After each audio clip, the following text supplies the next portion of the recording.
she talks about how this Donna Phil is getting everywhere. She says on page 133, we had Donna Phil in places it should never have gone. Our cars and house were coated with it. It got in our hair and our eyes, and I even found a handful in the bottom of my purse when I searched for a mint in the grocery store checkout line. Welcome to Book Therapy. I'm your host, Kim Patton. There's no way to count how many books are floating around in this world. Some are decent, some are truly terrible, and some are great. Today we're going to take a deep dive into one great book. Together we will discover gems of truth and encouragement to help you face your current season of life. I'm ready, you're ready, let's get this party started. Hello friends, thank you so much for joining me here today. I have another memoir for you, but first I just wanted to give you a sneak peek of what's to come at kimpatton.com. I am releasing a book in the coming months. Finally, it's taken about 5 years for this book to come to fruition from its very beginning thought, and I can't wait for y'all to read it. More details to come, but I just wanted to encourage you to head over to the website, kimpatton.com. I will be putting up some samples for y'all to read, and then that's where you can see the news of how the book is going to be released and when. Let's dive into the book. Today we are talking about a memoir by Cara Brookins. It's titled Rise, How a House Built a Family. This story was quite unbelievable to me, and the author deserves a lot of credit. Not just for writing an incredibly compelling book that just kept me turning pages, but for surviving. I mean, she went through difficult circumstances that most of us could never imagine, and yet she did it with such courage and strength that it's just something to be admired. The dream for Cara and her family was to build a house in order to feel safe again and to recover from trauma. Right away in the very first pages, we see how she has had her life threatened by her husband. And her entire life is focused on taking care of her kids, working, managing her husband's wild expectations, and being fearful for her life. When she does get divorced, we hear her story of how she decided to build a house with her family. And when I say build a house, I mean not just choose things and have someone else build it, but because of her finances, she knew that the labor was the most expensive part of building a house, and so she wanted to physically do it herself. They were on a little trip, her and her 4 kids, and she saw a house on the top of the hill that spoke to her. It was a broken down house and no one lived there. It was abandoned, and she let herself in and walked around and just took the time to dream. She imagined herself in that house. She imagined her kids happy and safe. And there was a nail that was hanging off a board, and she put it in her pocket. And that was the beginning of this dream and of this person. Let's meet the family. Cara is the mother of 4 kids. Hope is her oldest at 17 years old. Her son, Drew, is 15. Jada is in 6th grade and is her second daughter. And then there's the little 2-year-old Roman. Cara has 2 ex-husbands that have been diagnosed with mental illness, and there had been abuse. So she is haunted by nightmares, quite literally physical nightmares that come in the form of a phone call or something on her doorstep, and also memories of what used to be and how these men did not do a great job taking care of Cara and her children. First of all, we're going to talk about the frame of a house. This is the very beginning of their journey. Cara has to pull the building permits. She has to gather supplies.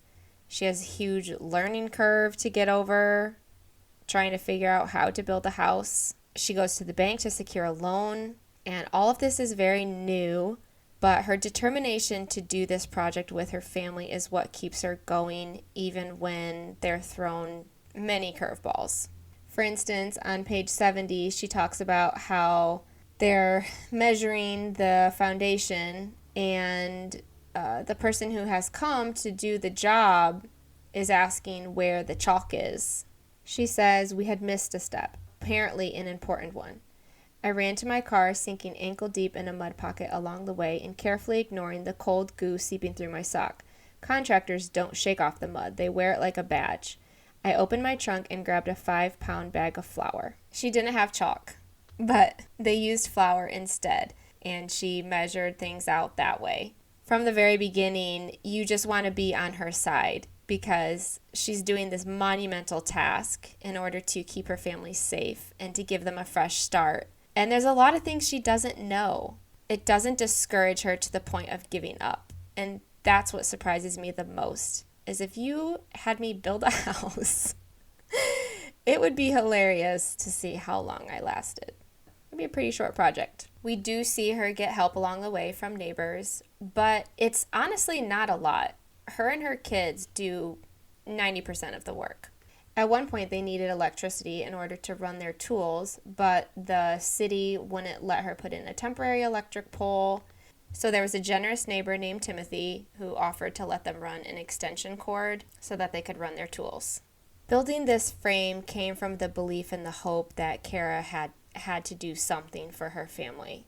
It wasn't going to be perfect, but it was something, and that's what she needed. She says on page 107, the idea that things would be perfect after the build was like an incessant monk-like chant that followed every thought on every topic. After so many years of bad times, I needed to believe the good times were right there within reach. Even more, I needed to believe that my own hard work was bringing them closer. I wanted to see evidence that for the first time in my whole life, my future was in my control. It wasn't, but if we knew how out of control our lives are, how would we ever muster the courage to turn the next corner? She's balancing both of these beliefs in her mind. Her life feels out of control, so she wants something she can grasp on. Secondly, we see the guts of the house coming in. We have the frame, they have the foundation. Now they start to get to work on really building this house. On page 133, she talks about this thing called Donna Fill. I don't know, if you're in construction or that kind of line of work, you might know what it is, but apparently it's like sand, and it's obviously really tiny, and they use it to fill in the space inside their walls.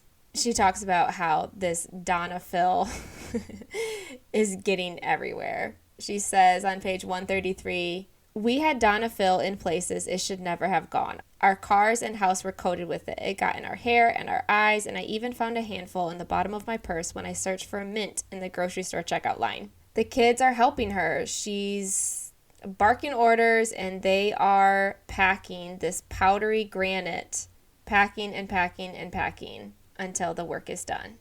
In this section of the book, there's just so much hard work and so much pain, so much physical pain. And there's definitely setbacks, things that don't go well. In construction, that's normal, but for a family that's doing it all by themselves, they have to do the plumbing, they have to do the rooms. I mean, they have to do everything. And they're not getting a ton of sleep. At least Cara's not getting a ton of sleep. I like on page 135 where they take some clay and make a print on the block in front of the house. Everybody dips their hands in and makes little handprints.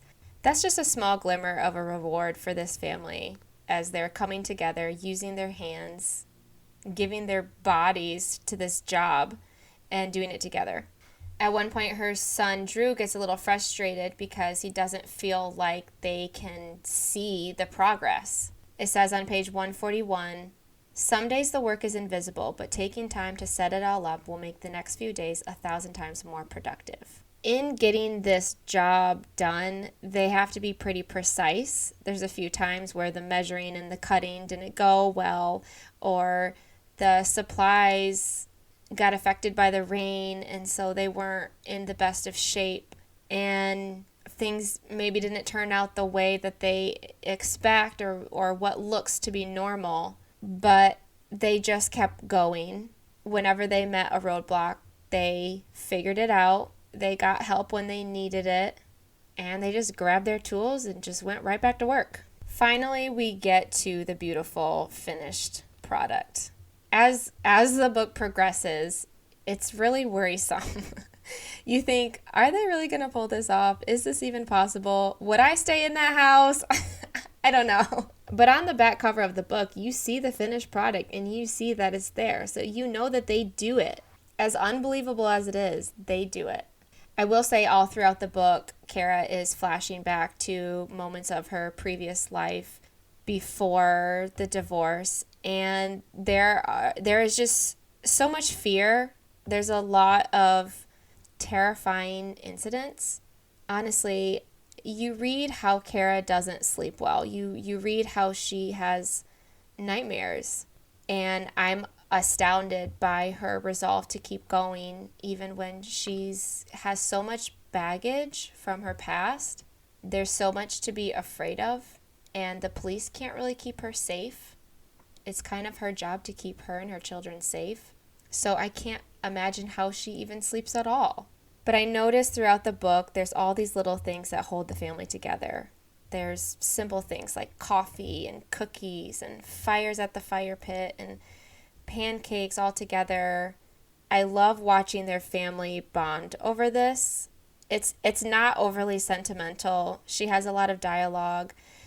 Little Roman is taking naps at the job site, or he's getting into trouble, and he has older siblings that are taking care of him, and he kind of helps Cara stay grounded because he's just such a sweet little innocent boy, and she is obsessed with keeping him safe, but she also goes down to his level and joins in his silliness and joins in his tenderness of just being a little boy. And honestly, I think that helps her because her older children are almost adults and they are aware of the fear and the danger. But Jada and Roman are younger and they're more innocent. And Roman especially has no clue what everybody is afraid of.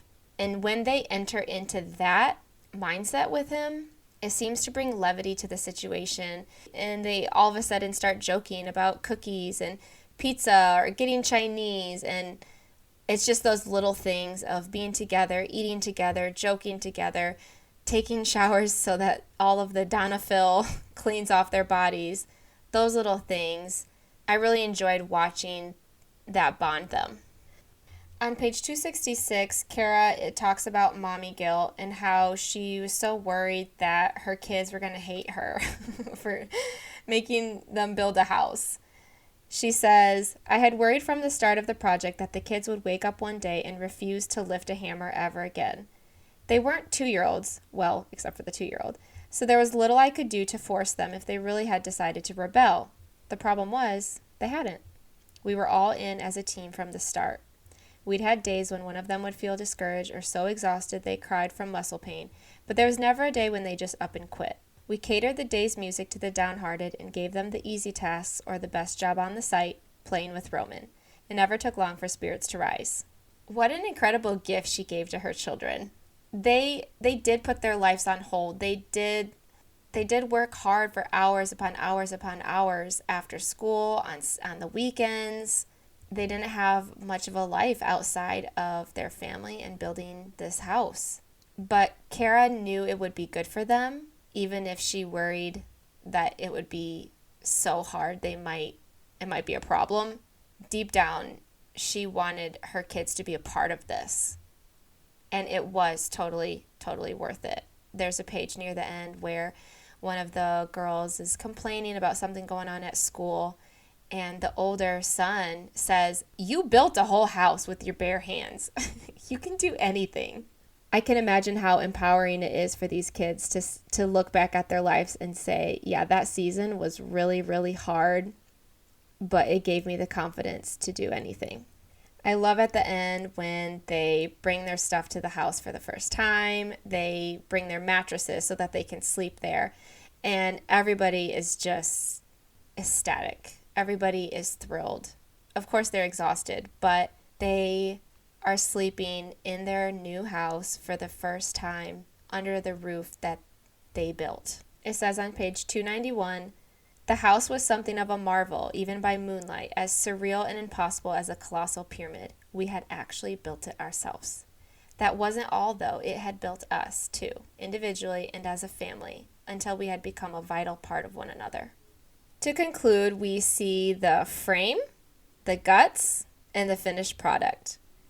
Cara and her family did it. They accomplished this huge monumental task, and they moved in. And this was their home. They called it the Inkwell Manor. And while their lives didn't all of a sudden become perfect, because we know that that's never the truth, they weren't the same. This experience shaped them, and it changed them, and it grew them closer together. To sum it up on page 308, Cara says, "It isn't that we aren't afraid of anything, but rather that we are no longer afraid of failure." People often comment on how much Inkwell Manor must mean to us that we could never possibly sell it. But in the end, the most important thing we learned is that this story, our story, was never about a house. The house was just a tool. It was used to do something really beautiful in an already beautiful family. Thank you so much for listening to another episode of Book Therapy. Today we talked about Rise by Cara Brookins, How a House Built a Family. If you enjoyed this, please consider leaving a review and sharing it with your friends. I'm hearing a lot of buzz about these episodes, and so I'm so thankful that you all are enjoying them, and there is more to come. So see you next time.